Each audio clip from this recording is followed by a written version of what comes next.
केन्द्रापड़ा जिला आली ब्लॉकर पदनीपाल ग्राम पंचायत चतुर्पार्श्वर घेरी रही काणी और खरस्रोता नदी।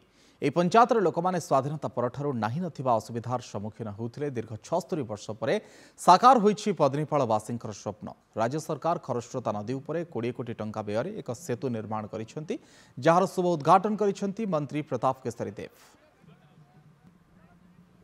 आज पदनीपाल ठारे सेतु निर्माण होई आज तार शुभ उद्घाटन कार्यक्रम थिला, जहाँ आपण मैंने समस्त उपस्थित अच्छा एवं यहाँ हूँ गोटे दीपांचल पदनीपाल ग्राम पंचायत पदनीपाल दैतरीपुर और कलमणा शासन तीनटा गाँव ये लोक बसवास करती।